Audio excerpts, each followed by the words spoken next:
Has logrado algo. Tal vez fue algo pequeño, o tal vez fue algo enorme. Un ascenso, un proyecto que salió bien, un reconocimiento que no esperabas, una oportunidad que llegó y que decidiste tomar. Pero en vez de sentir orgullo, sentiste algo completamente diferente. Sentiste una voz tranquila, pero constante, una voz que decía, esto fue suerte, no lo mereces. En cualquier momento se van a dar cuenta. Van a descubrir que no eres tan bueno como creen, y cuando lo descubran, todo se va a derrumbar. Si esa voz te resulta familiar, si alguna vez la has sentido por dentro, entonces este video es para ti, porque esa voz tiene un nombre, tiene una explicación psicológica, tiene décadas de investigación detrás, y lo más importante, no significa lo que tú crees que significa. Hoy, en Imprenta de Pensamiento, vamos a entrar en uno de los fenómenos psicológicos más extendidos, más silenciosos y menos comprendidos de nuestro tiempo, el síndrome del impostor. No como una debilidad de carácter, no como falta de confianza, no como algo que se resuelve con frases motivacionales vacías, sino como lo que realmente es, un mecanismo psicológico complejo, con raíces profundas, con patrones claros, y con una paradoja en el centro que puede cambiar la forma en que te ves a ti mismo. Quédate hasta el final, porque lo que vas a descubrir no solo va a explicar por qué te sientes como te sientes, también puede cambiar la manera en que interpretas tu propio valor. Bloque 1. Cuando dos psicólogas le dieron nombre a lo que muchos sentían corría el año 1978. Dos investigadoras del Instituto Tecnológico de Georgia, Pauline Clance y Suzanne Imes, publicaron un artículo que en ese momento no parecía destinado a cambiar la psicología.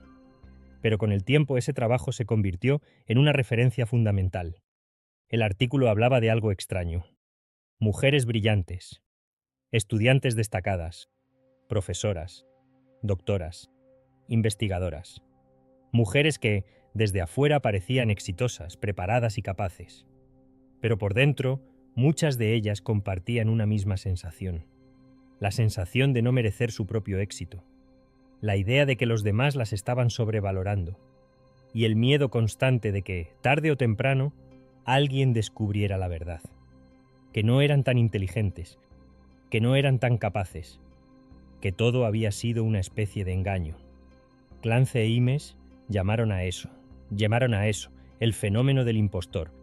No era una enfermedad, no era un trastorno clínico, era un patrón interno, una experiencia psicológica que muchas personas exitosas vivían en silencio. Desde afuera todo parecía estar bien, pero por dentro había una batalla invisible. Una persona podía recibir elogios, premios, oportunidades y reconocimiento. Y aún así sentir que todo era un error, como si hubiera entrado en un lugar al que no pertenecía, como si estuviera ocupando un espacio que en realidad no merecía.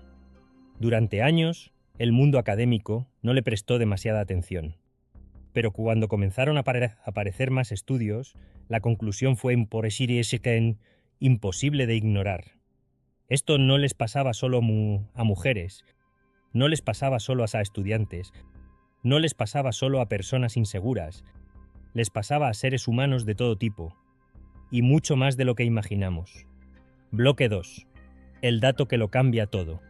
En 2011, el investigador Yaruwan Sakulku publicó una revisión de los estudios disponibles sobre el síndrome del impostor, y la conclusión fue impactante.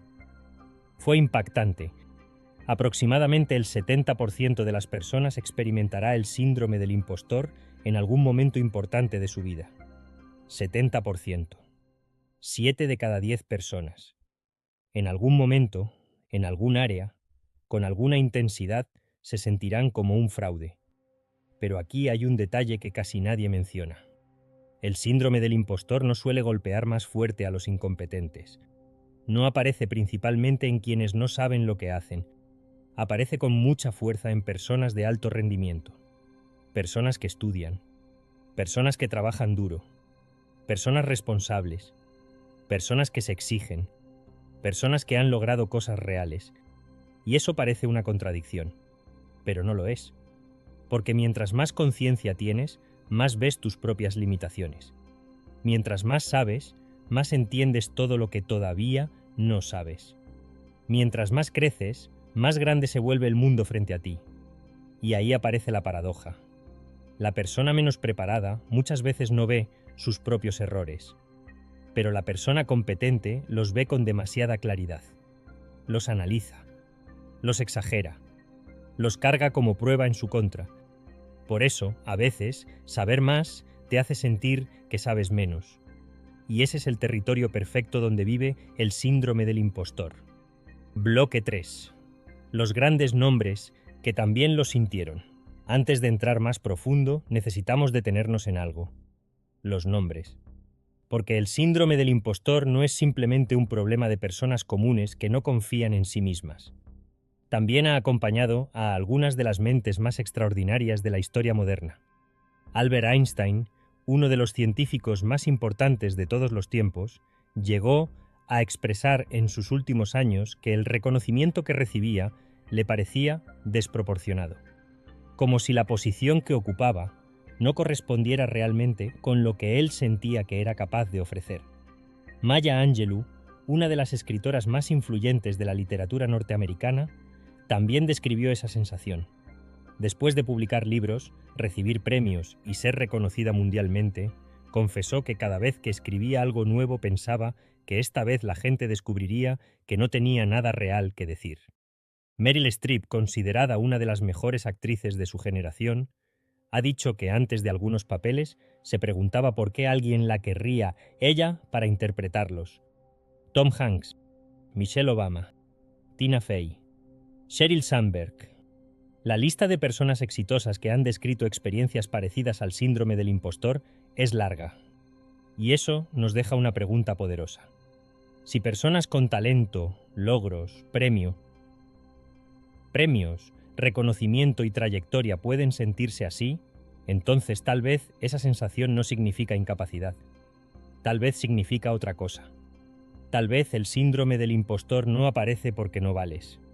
Tal vez aparece porque todavía no has aprendido a reconocer tu propio valor. Bloque 4. ¿Cómo funciona por dentro? Para entender el síndrome del impostor tenemos que mirar su mecanismo interno. No como una frase bonita, no como una metáfora, como un ciclo psicológico. Todo empieza con un desafío, una oportunidad, un proyecto importante, una presentación, un examen, un nuevo trabajo, una responsabilidad que importa. Y frente a ese desafío, la persona con síndrome del impostor suele caer en uno de dos caminos. El primer camino es la sobrepreparación. Trabaja más de lo necesario. Revisa todo una y otra vez. No descansa. No se permite fallar. No se permite improvisar. No se permite ser humano. Y cuando el resultado sale bien, no piensa, me fue bien porque soy capaz. Piensa, claro, me fue bien porque trabajé el triple. Si hubiera trabajado normal, habría fracasado. Entonces, el éxito no fortalece su confianza. Solo refuerza la idea de que tiene que esforzarse de manera extrema para no ser descubierto. El segundo camino es la procrastinación. La persona evita la tarea porque el miedo al fracaso la paraliza. La deja para el último momento. Y luego trabaja bajo presión, con ansiedad, con culpa y con miedo. Si sale bien, dice, tuve suerte. Si sale mal, dice, lo sabía, no soy suficiente. En ambos casos ocurre lo mismo. El éxito no actualiza la imagen que la persona tiene de sí misma. No cambia la creencia interna. Porque el cerebro ya tiene una explicación preparada. No fue por mí, fue suerte, fue esfuerzo excesivo, fue ayuda externa, fue casualidad. Ese es uno de los mecanismos más peligrosos del síndrome del impostor. Es resistente al éxito. El éxito no lo destruye. Muchas veces, el éxito se convierte en una nueva prueba para alimentar el miedo. Bloque 5. Los 5 tipos de impostor. La investigadora Valerie Young estudió durante años este fenómeno y encontró algo importante. No todos viven el síndrome del impostor de la misma manera. Existen diferentes patrones. y reconocer el tuyo puede cambiarlo todo. El primero es el perfeccionista. Para el perfeccionista, el éxito solo cuenta si fue perfecto. Un 90% no es suficiente. Un error pequeño puede arruinar todo el trabajo. Aunque haya hecho algo excelente, su mente se queda atrapada en lo único que salió mal. No ve el logro, ve la falla. El segundo es el superhéroe. Esta persona intenta demostrar su valor haciendo demasiado. Trabaja más horas que todos. Acepta demasiadas responsabilidades. Dice que sí aunque esté cansada. No pide ayuda.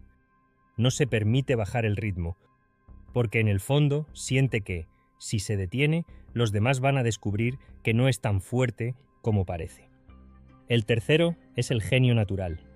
Esta persona cree que, si realmente fuera inteligente, todo debería salirle fácil, a la primera, sin dificultad, sin tropiezos. Entonces, cuando algo le cuesta, no lo interpreta como parte normal del aprendizaje. Lo interpreta como una señal de que no tiene talento. Confunde dificultad con incapacidad. El cuarto es el experto eterno. Esta persona nunca se siente lista.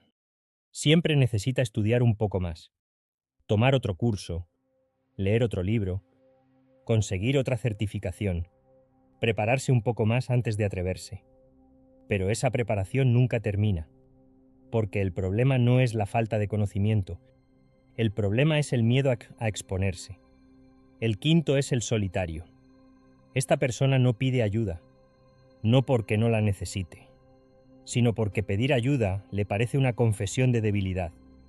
Prefiere luchar sola durante horas antes que hacer una pregunta sencilla, porque en su mente, preguntar significa ser descubierto.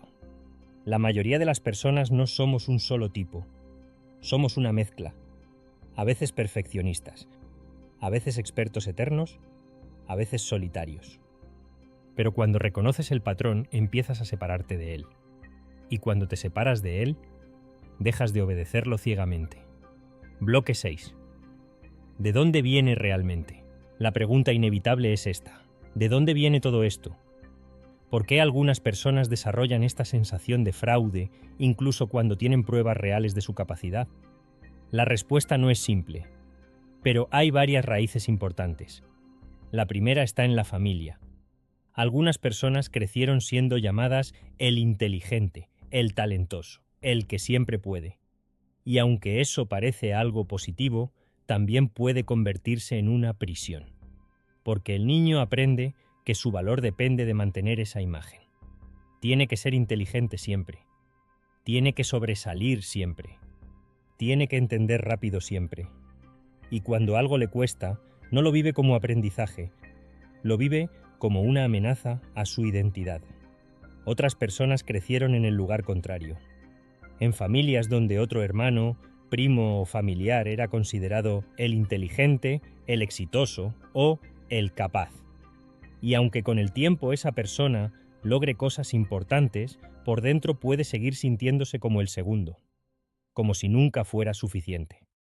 La segunda raíz tiene que ver con la pertenencia. Cuando una persona entra en un espacio donde siente que no encaja, el síndrome del impostor puede crecer con más fuerza. Una mujer en un ambiente dominado por hombres. Una persona de clase trabajadora en espacios de élite. Una persona de color en un entorno donde casi nadie se parece a ella. Alguien nuevo en un lugar donde todos parecen saber las reglas menos él. En esos casos el problema no está solo dentro de la mente. También está en las señales del entorno. Cuando el mundo te hace sentir que no perteneces, tu mente puede empezar a creerlo. La tercera raíz es la cultura del mérito. Vivimos en sociedades que repiten constantemente que todo depende de ti, que si tienes éxito fue solo por tu esfuerzo, y que si fracasas, también es completamente tu culpa. Esa idea crea una presión enorme, porque convierte cada error en una sentencia personal, y cada logro en algo que hay que justificar. El síndrome del impostor no nace de la debilidad, muchas veces nace de la sensibilidad, de una mente que analiza demasiado, de una persona que aprendió a exigirse más de lo que se permite reconocerse. Cierre de la parte 1. Hasta aquí hemos nombrado el fenómeno. Hemos visto su origen, su alcance, sus tipos, sus raíces y el ciclo interno que lo mantiene vivo. Pero todavía falta la parte más importante. ¿Qué hace el síndrome del impostor con tu vida en tiempo real? ¿Cómo afecta tus decisiones? ¿Cómo limita tus oportunidades?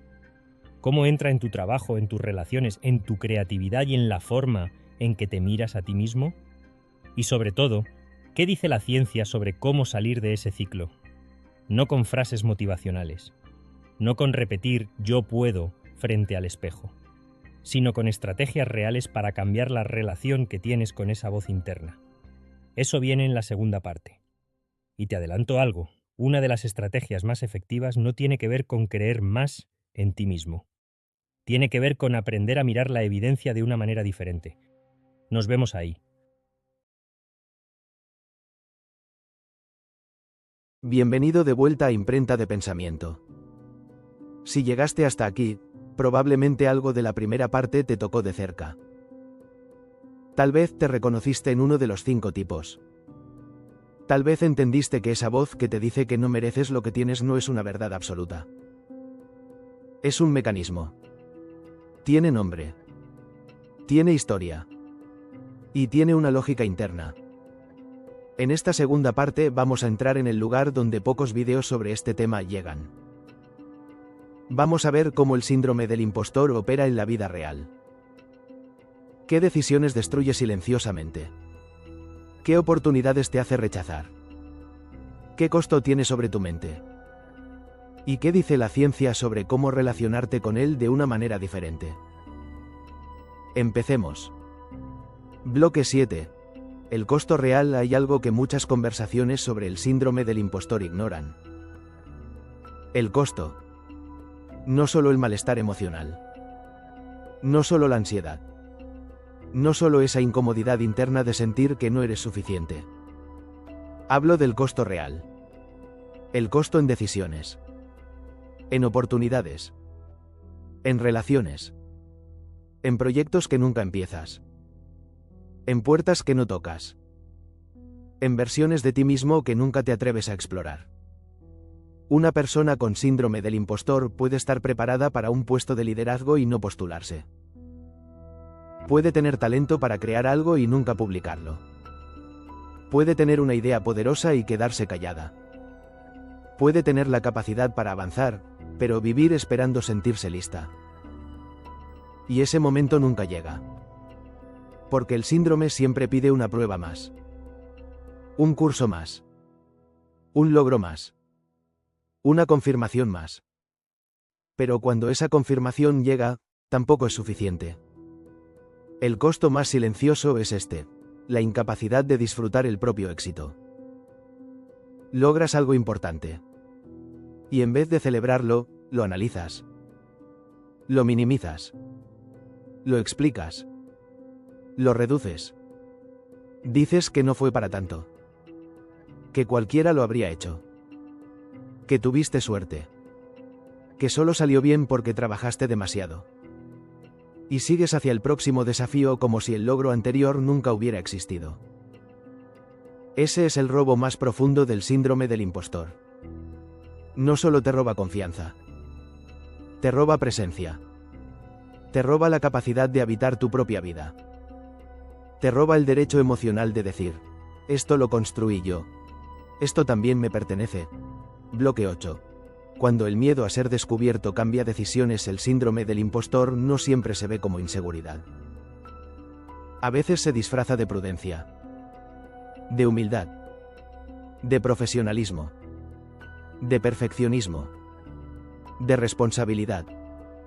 Pero por dentro, muchas veces hay miedo. Miedo a hablar. Miedo a preguntar. Miedo a equivocarse. Miedo a quedar expuesto. Y ese miedo puede cambiar decisiones importantes.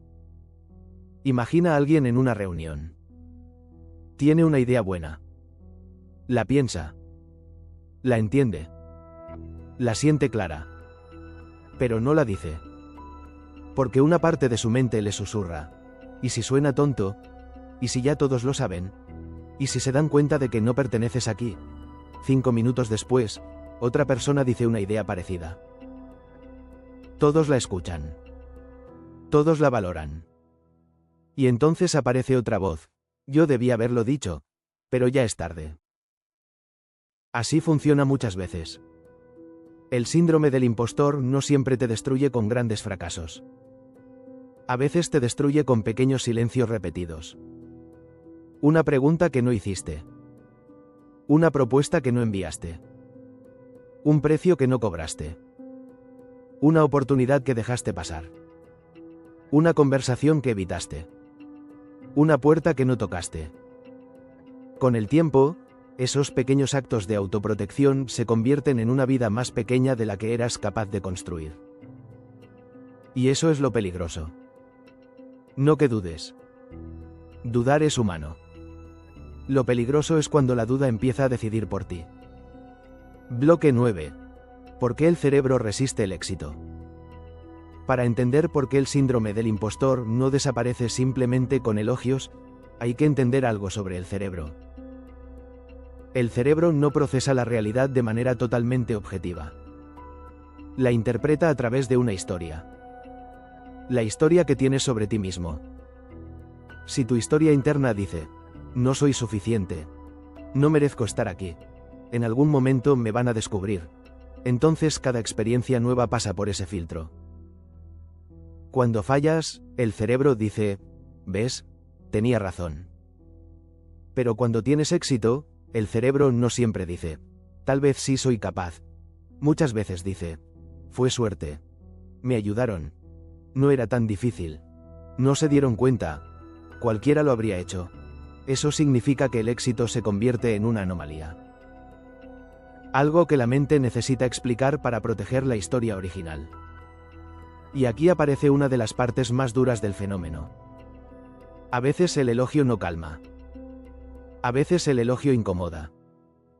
Porque si alguien te dice que eres bueno, pero tú no lo crees, ese elogio crea tensión. Una parte de ti quiere aceptarlo.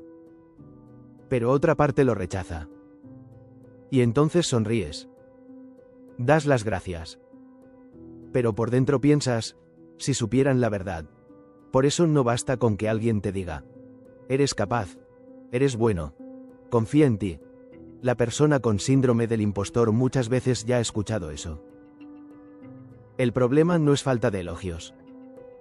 El problema es que su mente no sabe dónde colocar esos elogios sin romper la historia que lleva años repitiéndose.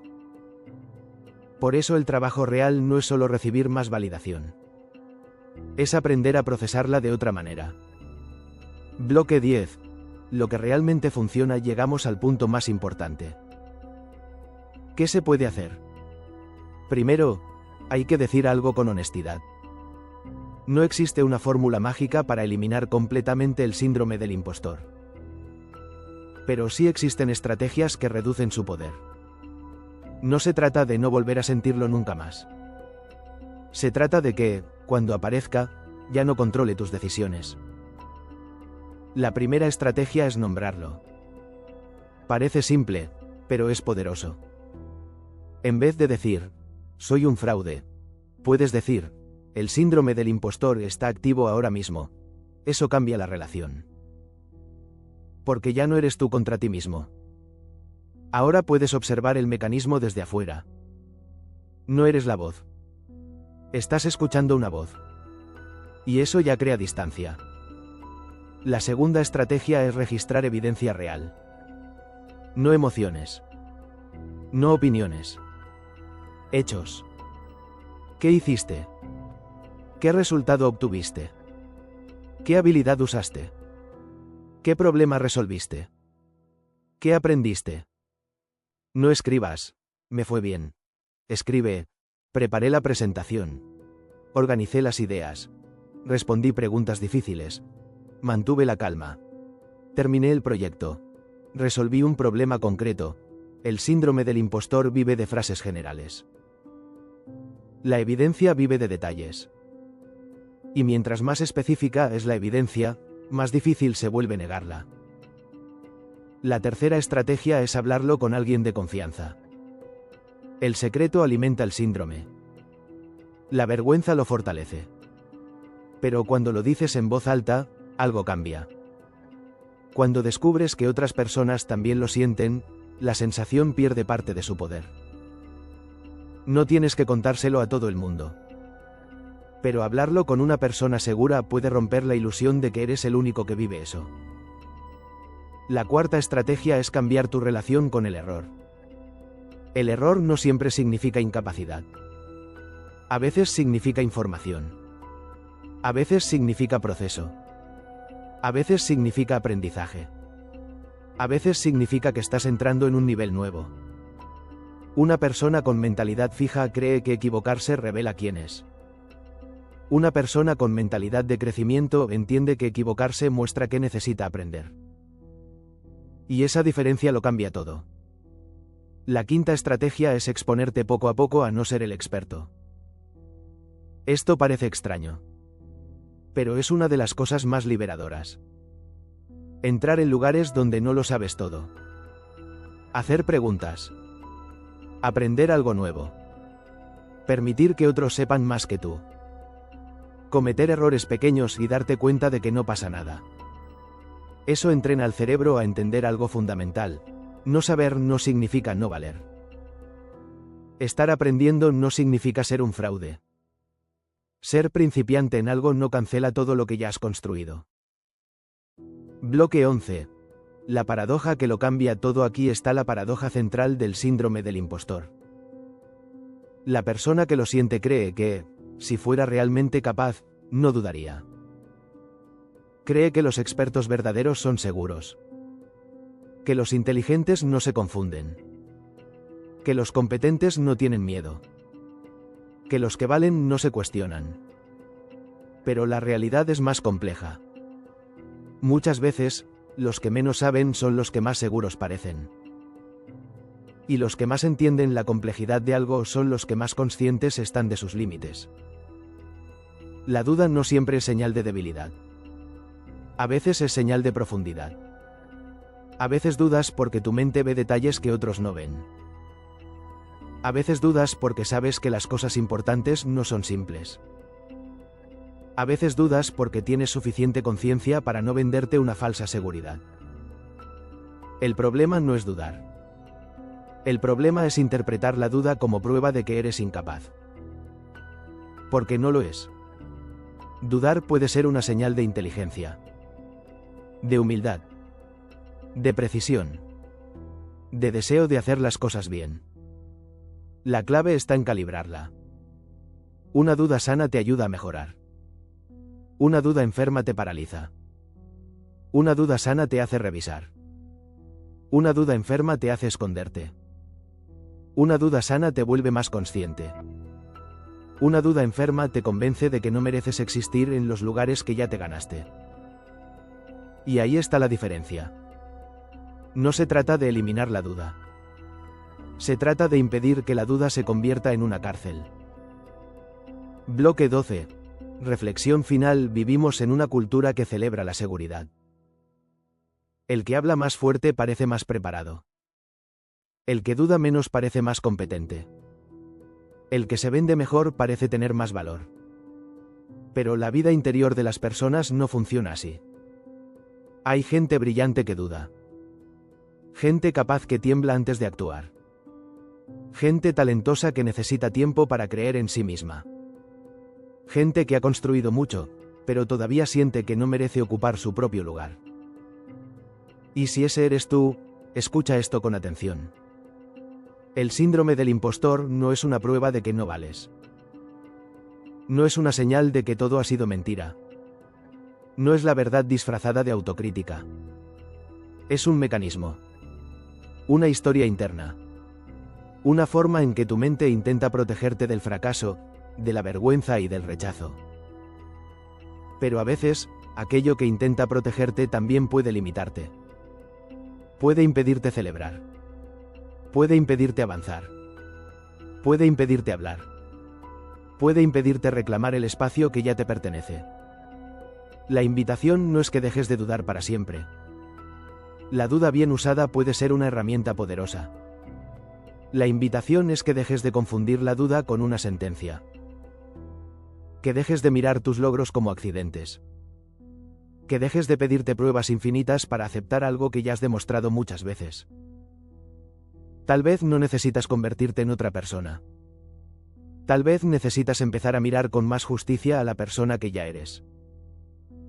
Porque no eres un fraude. Eres alguien que ha aprendido a exigirse demasiado y a reconocerse demasiado poco. Y eso se puede cambiar. Cierre y llamado a la acción. Esto ha sido Imprenta de Pensamiento. Si algo de lo que escuchaste hoy resonó contigo, si reconociste esa voz, ese miedo, ese ciclo de exigirte demasiado y nunca sentir que es suficiente, entonces ya diste el primer paso.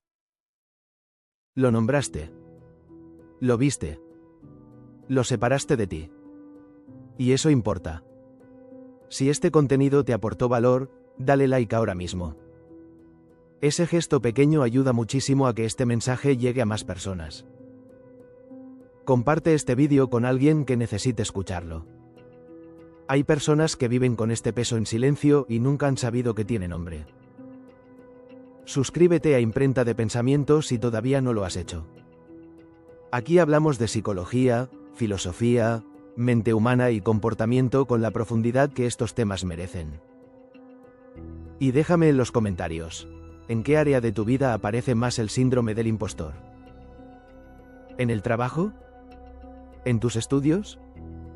¿En tus relaciones? ¿En tu creatividad? Te leo en los comentarios. Nos vemos en el próximo vídeo. Sigue pensando. Sigue cuestionando. Sigue creciendo.